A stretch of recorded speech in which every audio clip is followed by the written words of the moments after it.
दलितपादानां भूमिरेवावलम्बनं त्वयि जातापराधानां त्वमेव शरणं शिवे.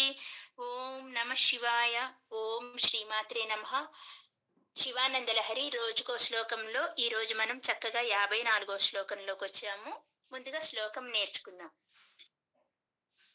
సంధ్యాఘర్మదినాత్యయో హరికరాఘాత ప్రభూతానకా ధ్వానో వారిదగర్జితం దివిషదాం దృష్టిచ్చటా చంచలా భక్తానాం పరితోష బాష్పవితతిర్వృష్టిర్మయూరీ శివా యస్మిన్ ఉజ్వలతాండవం విజయతే తం నీలకంఠం భజే.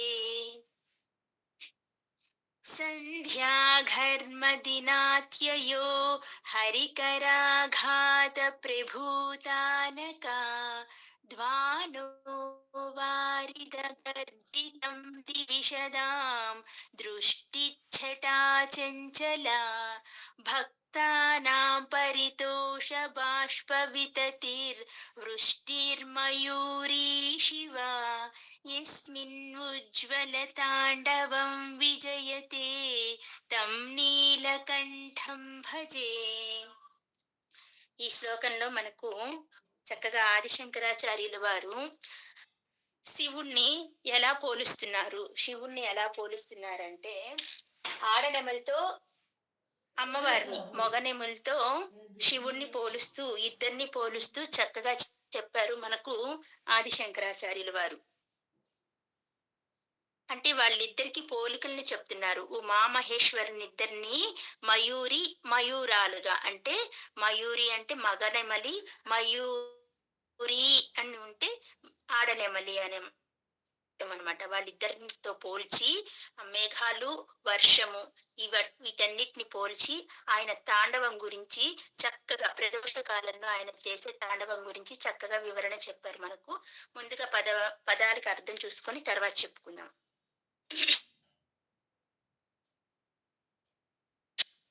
సంధ్య అంటే అందరికీ తెలిసిందే సాయంకాల సమయం. ఘర్మ దినాత్యయ అంటే వర్షారంభ కాలమైన, అంటే మనకు గ్రీష్మ ఋతువు వెళ్ళిపోతుంది అనగానే వర్షము స్టార్ట్ అయిపోతుంది కదా, అది చెప్తున్నారు. హరి విష్ణుమూర్తి యొక్క, కర హస్తముల చేతనైన, అఘాత వాయుంపు చేత, ప్రభూత పుట్టిన, ఆనక మధ్యల యొక్క, ధ్వానః ధ్వని, వారిద గర్జితం ఉరుము, దివిషదాం దేవతల యొక్క, దృష్టిచ్చట చూపుల పరంపర, చంచల మెరుపగును, భక్తానాం భక్తుల యొక్క, పరితోష బాష్పవితతి పరితోష అంటే ఆనందము, బాష్పాలంటే అశ్రువులు, వితతి అంటే ధారగా కారటం, ఆనందాశ్రువుల ధార, వృష్టి వర్షమగును, శివ పార్వతీదేవి, మయూరీ ఆడనెమలి, యస్మిన్ ఏ నీలకంఠుడు నెమలి యందు, ఉజ్వల ప్రకాశమానమైన, తాండవ నృత్యమును, విజయతే సర్వోత్కృష్టంగా అంటే విజయవంతంగా ఉన్నదో, తం ఆ నీలకంఠం శివుని భజే కొలుస్తున్నాను. ఇక్కడ ఆమె ఎప్పుడు, ఆడనెమలి మొగనెమలి ఎప్పుడు నాట్యం చేస్తారు, ఉమామహేశ్వరులిద్దరూ ఎప్పుడు నాట్యం చేస్తారు అని చక్కగా పోలిక చెప్తున్నారు. ఏ సమయంలో చేస్తారు, వీళ్ళే సమయంలో చేస్తారు, వాళ్ళే సమయంలో చేస్తారు అని మనకు ఆదిశంకరాచార్యుల వారు చక్కగా చెప్తున్నారు. అదేంటో ఒకసారి చూద్దాం మనం.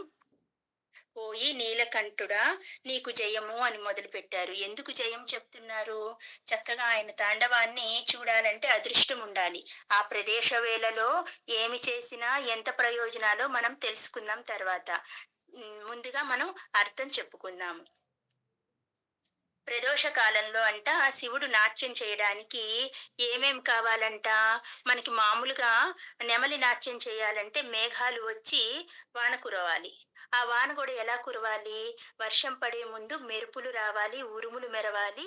అప్పుడు వర్షం పడుతుంది అని ఆ కొండల మీద నుంచి మబ్బుల్ని చూసినప్పుడు చక్కగా మగ నెమలి ఏం చేస్తుందంట, ఆడనెమలిని చూసి పరవశించిపోయి చక్కగా నాట్యం ప్రారంభిస్తుందంట. అది నెమలికి చెప్పిన ఉపమానం. మరి మన శివుడికి ఏం చెప్పాడు ఆయన?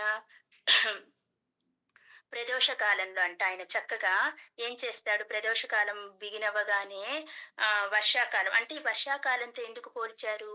వర్షాకాలంతో ఎందుకు పోల్చారంటే ఉభయ సంధ్యలు ఇది మధ్యలో ఉంది కాబట్టి ఈ వర్షాకాలం కూడా చలికాలానికి, ఎండాకాలానికి మధ్యలో ఉంటుంది కాబట్టి దీనిని ప్రదోష సమయంతో పోల్చారు ఇక్కడ ఆది శంకరాచార్యులు వారు.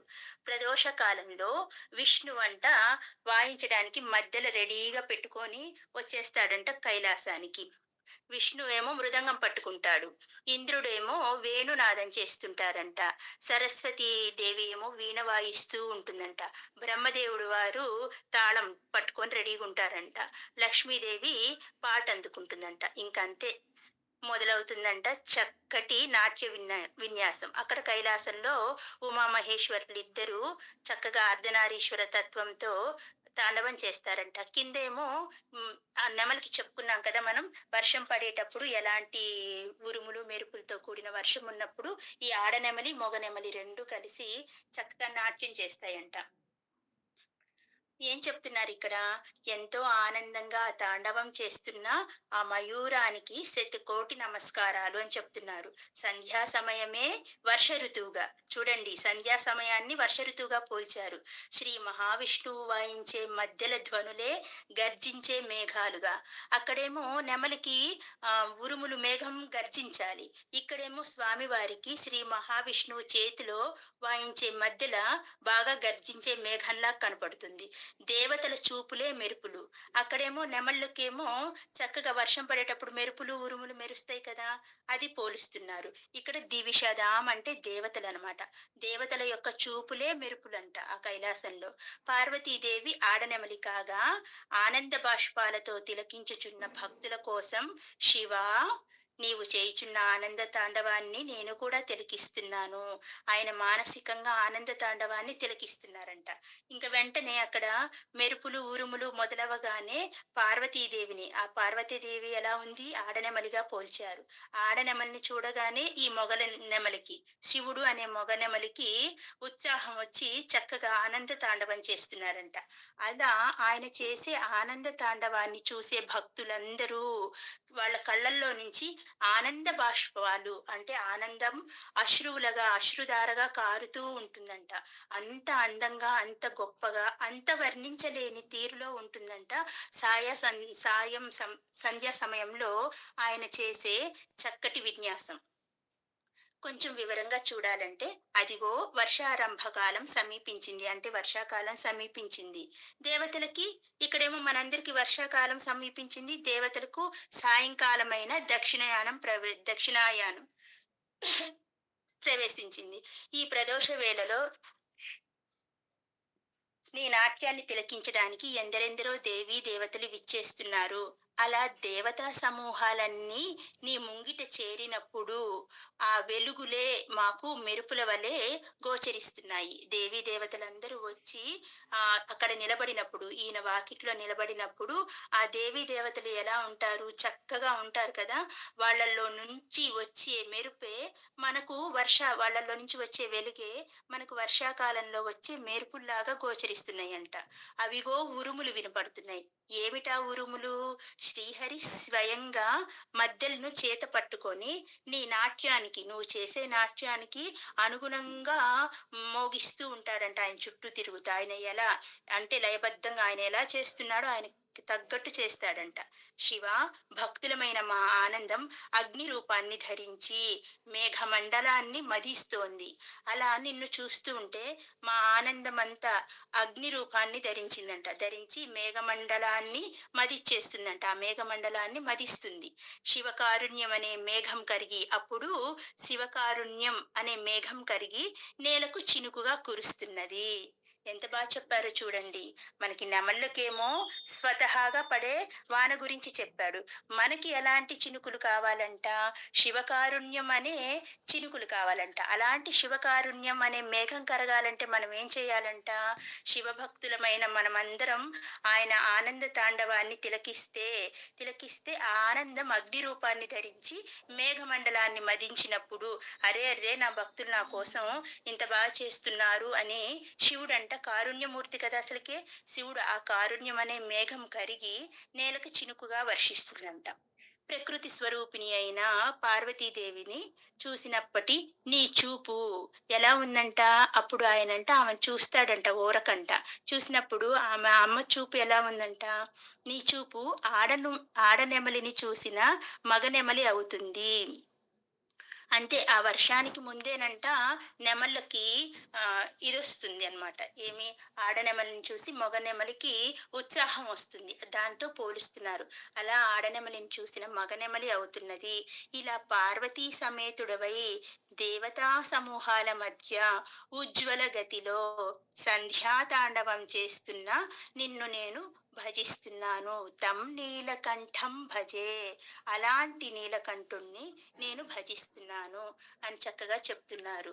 ఎంత చక్కటి ఉపమానాలు చెప్తారో ఆదిశంకరాచార్యులు వారు. మరి మనం కూడా శివకారుణ్యం అనే చక్కగా అలాంటి మేఘం కరగాలి అంటే మన మనస్సులోకి చినుకులు కురవాలంటే ఏం చెయ్యాలి? మనం కూడా సాయం సంధ్య వేళలో ఆయనకి నచ్చిన పనులు చేయాలి. శివుడికి నచ్చిన పనులు చేయాలి. చేయకూడని పనులు ఉంటాయి కొన్ని సాయం సంధ్యా సమయంలో. అలాంటి పనులు ఏంటో అవి చేయకుండా చేయవలసిన పనులేవో చేస్తూ మనం కూడా ఆ శివకారుణ్యం అనే మేఘాన్ని కరిగించుకొని మన మనసులోకి వాన చినుకుల్ని దించుకుందాం. ఓం నమ శివాయ.